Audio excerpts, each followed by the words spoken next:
Regardez Yeezy à vouloir trop en faire, et ben on en perd toute sa beauté. No offense Kanye si tu passes par là.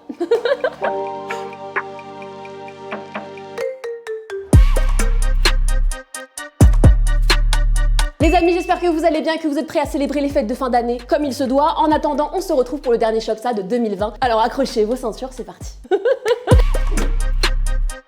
À la une, on commence très fort cet épisode avec une nouvelle pour le moins inattendue. Stone Island vient d'être racheté par Moncler pour plus d'1 milliard d'euros. Alors, d'un côté, ça va permettre à Stone Island de se faire une place dans le monde du luxe, et de l'autre, ça va permettre à Moncler de profiter du savoir-faire technologique de Stone Island. Un accord intéressant pour les deux parties. Rezo Assa Traoré vient d'être choisi par Stella McCartney aux côtés de 25 artistes pour incarner son dernier projet engagé. On est sur une collection capsule de t-shirts qui prend la forme d'un abécédaire dans lequel chacune des lettres de l'alphabet représente une association et une valeur prônée par la marque. Assa Traoré de son côté représente la lettre A et les bénéfices de ce t-shirt iront directement au comité La Vérité pour Adama. Une très belle initiative. Ça y est, on a enfin des visuels plus détaillés pour la Jordan 4 Top Ace, l'occasion de découvrir une construction craquelée qui semble prête à être déchirée pour révéler un nouveau design en dessous. Alors pour l'instant, pas de date officielle, mais selon la rumeur, elle pourrait arriver le 6 février prochain pour 200 $. On garde l'œil ouvert pour vous. Eh bien écoutez, apparemment New Balance et Levi's se kiffent à mort. Après avoir travaillé autour de 1300 et de 327, les deux marques revisitent la New Balance 992. On est sur un look ultra rétro qui s'inscrit parfaitement dans la tendance dad shoes, mais surtout qui s'inscrirait parfaitement dans mon dressing, alors comme vous, j'attends la date de sortie.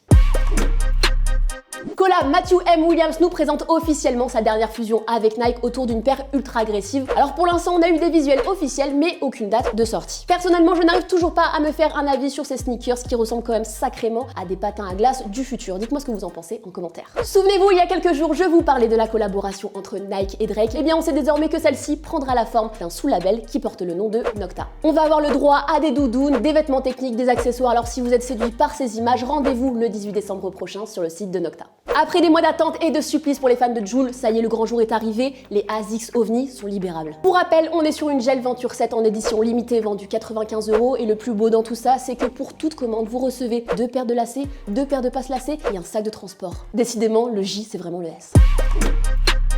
Insolite, vous le savez, Balenciaga ne manque pas de créativité, ce qui vaut à la marque de se retrouver d'ailleurs régulièrement dans la section Fashion Faux Pas de cette émission. Mais la marque a également de très bonnes idées, comme la création d'un jeu vidéo pour présenter sa collection automne 2021 et rompre avec les codes traditionnels du défilé. Bon, par contre, on s'enflamme pas, on n'est pas sur un scénario digne de The Last of Us, mais c'est déjà pas mal.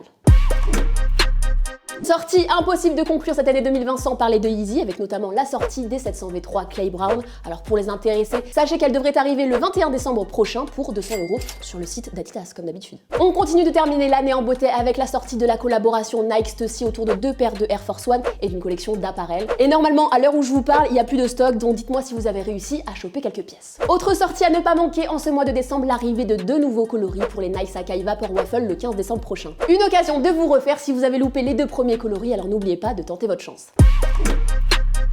Fashion Faux Pas, alors pour l'instant c'est qu'une rumeur et j'espère que ça le restera. Apparemment Dior et Jordan seraient prêts à collaborer de nouveau autour d'une Air Jordan 1 inspirée par le thème Chicago. Personnellement je pense que c'est une très mauvaise idée, on est sur une première itération qui trouve tout son charme dans son unicité. Regardez Yeezy à vouloir trop en faire, et ben on en perd toute sa beauté. No offense Kanye si tu passes par là.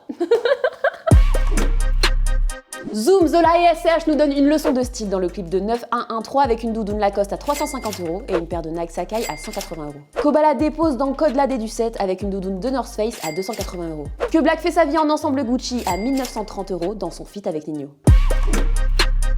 Coup de cœur, on aurait pu terminer cette émission en parlant de la magnifique collection Nike Ambush, mais non, mon coup de cœur, c'est vous. Je tenais à profiter de cette fin d'année pour vous remercier de soutenir et regarder Shopsa depuis maintenant presque 2 ans. J'espère que ça continuera encore longtemps et j'en profite également pour remercier Alex Hayes, William, Vince, les hommes derrière cette caméra sans qui Shopsa ne serait pas Shopsa. Et voilà les amis pour cet épisode 26 de Shopsa, on se voit dans quelques semaines, je vous souhaite de très belles fêtes de fin d'année, prenez soin de vous et soyez stylés. Ciao.